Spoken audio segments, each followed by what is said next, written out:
Assalamualaikum Bu. Perkenalkan, nama saya Dinda Nilda. Saya adalah mahasiswi dari kampus Universitas Negeri Padang, jurusan Pendidikan Bahasa Indonesia. Maaf sebelumnya Bu, saya mengganggu waktunya. Hari ini saya ingin melakukan wawancara dengan Ibu mengenai melatih keterampilan berbicara di depan umum. Baik Bu, sebelum saya bertanya lebih lanjut, saya ingin tahu nama Ibu dan pekerjaan Ibu. Ya, perkenalkan, nama Ibu Sinta Rafika. Pekerjaan Ibu adalah seorang guru. Guru ya Bu. Ngomong-ngomong, Ibu kan seorang guru, berarti Ibu harus berbicara di depan umum. Bagaimana cara Ibu bisa sukses berbicara di depan umum, Bu? Ya, yang pertama ya, kalau Ibu kan guru ya nak ya. Tapi nggak usah panggil Ibu, panggil kakak aja. Umur kita kayaknya nggak jauh beda. Jadi nak, gini ya dek.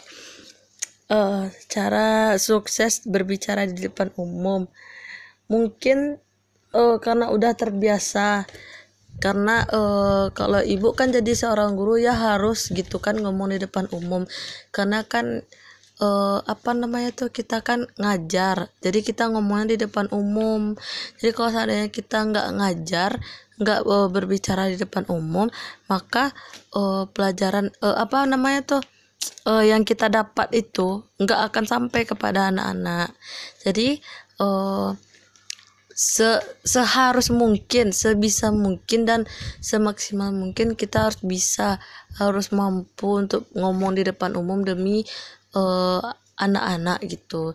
Soalnya kan kalau seandainya kita gugup di depan umum, maka anak-anak itu fokusnya tuh bukan ke pelajaran tapi lebih fokus ke kita, karena kita itu gugup. Tapi kalau seandainya kita nggak gugup, sukses kita ngomongnya, lancar kita ngomongnya, jadi anak-anak itu fokusnya itu maka dia tuh fokusnya itu ke pelajaran, bukan ke diri kita karena yang kita gugup itu. Jadi kan anak-anak itu fokus ke pelajaran, dan maka nilai akademiknya juga akan bagus nantinya hasilnya itu dek, begitu. Lalu, apakah seseorang yang sudah berpengalaman berbicara di depan umum masih merasa gugup, Bu? Ya pasti itu ya. Kalau ibu ya merasa gugupnya tuh ketika rapat wali kelas, rapat untuk wali murid, rapat waktu wali murid ya.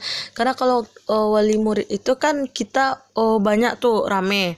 Jadi karena kita rame kan, biasanya kan satu kelas itu kan ada 28 orang sampai 30 orang. Jadi kadang kan kalau 30 orang berarti 30 juga kan orang tuanya. Jadi ketika pembagian lapor kan kita ngomong tuh di depan orang tua murid. Jadi di sana tuh kadang ibu juga ngerasa gugup, bukan hanya orang yang profesional saja, tapi ibu juga ngomongnya itu juga ngerasa gugup gitu. Soalnya kan kita kan ketemu ya sama wali murid. Jadi kan kalau kita ngomong sama wali murid itu kan takut ngomong yang gimana gitu, nanti kan pemahaman wali murid tuh gimana pula. Jadi kan takutnya nanti tuh salah paham sama wali muridnya, takutnya atau gimana gitu sama wali muridnya. Jadi kalau ibu gugup tuh ya paling ibu diam sebentar, menghembuskan nafas dulu, terus sambil atau enggak mungkin kita bisa menghilangkan gugupnya itu dengan cara minum dulu, atau kayak basa-basi ngomong apa kabar, udah makan, sehat kah bapak ibu. Jadi kayak ya ngomong kayak basa-basi gitu, itu bisa juga untuk menghilangkan rasa gugup atau grogi itu, begitu deh. Gitu ya Bu. Dan apa saja menurut Ibu kendala bagi seorang pemula yang berbicara di depan umum? Kendala bagi seorang pemula yang berbicara di depan umum, yang pertama itu kendalanya mungkin harus pede. dan harus yang pertama pede. Kenapa pede? Karena percaya diri seseorang itu ya, kalau menurut ibu ya kendalanya itu ya yang pertama tuh kita harus pede deh. Soalnya kenapa kita harus pede? Karena percaya diri seseorang itu berbeda-beda. Maksudnya itu gini ya, misalnya orang itu paham di bagian pelajaran. Misal orang tuh paham di bagian pelajaran.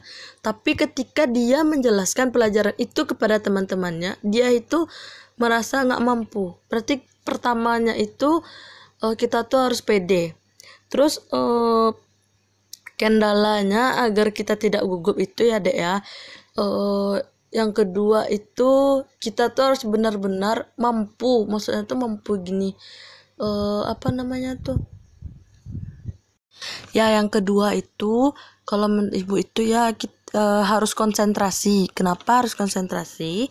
Karena ketika kita konsentrasi, maka tujuan yang akan kita sampaikan kepada wali murid, ataukah itu rapat gitu ya, ataukah itu murid kita sendiri, itu tersampaikan dengan baik.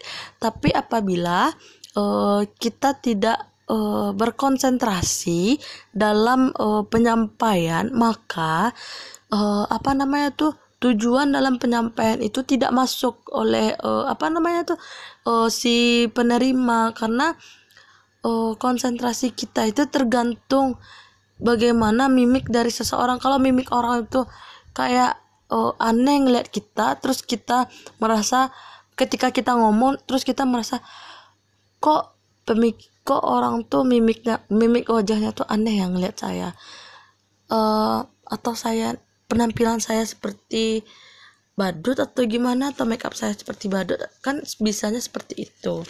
Jadi menurut ibu ya, yang kedua kendalanya itu harus konsentrasi. Karena kalau nggak konsentrasi itu tujuan yang ingin kita capai itu akan buyar.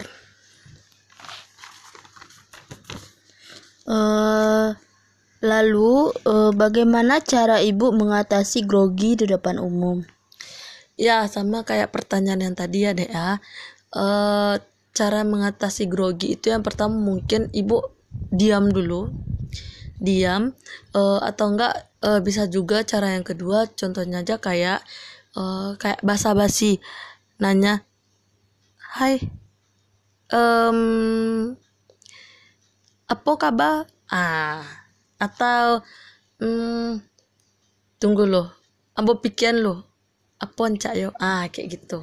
Biasanya kan kalau ibu ya kayak kurang grogi, misalnya lagi di depan umum, ibu cuman diam, terus ibu langsung mikir apa nih lagi ya, ini harus kayak gimana, langsung harus. Jadi pemikiran kita tuh nggak boleh lengah gitu, pemikiran kita tuh harus benar-benar tertuju atau terpusat dengan itu. Jadi kalau grogi itu kayak hal yang fatal, tapi ya namanya juga manusia ya, wajar ya kalau kita tuh grogi, wajar. Karena nggak semua kita itu sanggup untuk berbicara di depan umum. Karena ibu juga grogi. Kalau ibu lagi grogi, ibu biasa juga kayak diam dulu, atau ibu minum dulu supaya menghilangkan grogi atau tekanan dari dalam gitu. Baik Bu, baiklah, apa saja hal yang tersulit pada saat berbicara di depan umum? Hal tersulit ketika ibu berbicara di depan umum. Hal tersulitnya yang pertama yaitu ketika berdebat. Ketika berdebat kita harus mengutamakan etika dalam berbicara. Jadi misalnya ketika kita berdebat, maka lawan bicara kita itu dia pasti akan menanyakan dan menyudutkan kita, supaya kita itu kalau bahasa Minang tuh tabuka coki gitu tapi kan kalau kita jadi guru tuh ya, etika kita tuh nggak bisa sembarangan ngomong. Jadi kalau ketika ada misalnya wali murid yang ngomong, yang ngotot untuk meminta jawaban ini, maka kita memberikan jawabannya tuh harus dengan etika yang bagus. Etika penyampaian kita tuh harus bagus. Jadi ketika etika kita penyampaian yang bagus itu, maka semua orang tuh juga paham apa maksud dari yang kita sampaikan gitu. Jadi misalnya ya di saat misal kita lagi ngomong dari A sampai Z, ketika kita ngomong dari A sampai D misalnya, tapi itu tuh langsung diputus sama seorang wali murid dan dia ngomong, "Bu, kenapa ini dan begini?" Terus pasti kita, wow, berarti saya harus menjawab dulu pertanyaan ini. Kita itu dilengkapi 2 pilihan itu, berarti kita harus menjawab pertanyaan ini atau saya harus menyelesaikan pidato ini. Tapi ketika saya menjawab pertanyaan ini, maka pidato yang saya yang sudah saya tulis, yang sudah saya pikirkan dari tadi malam, maka itu akan buyar karena pembicaraan atau penanya wali murid ini itu tuh kan pasti sedikit melenceng dari tujuan dari pidato kita. Ya, itu sih kalau menurut Ibu ya. Baiklah Bu, terima kasih atas waktunya. Mohon maaf apabila ada kata-kata yang salah Bu. Iya Nak, gak apa-apa. Terima kasih ya Bu. Saya ucapkan wassalamualaikum warahmatullahi wabarakatuh.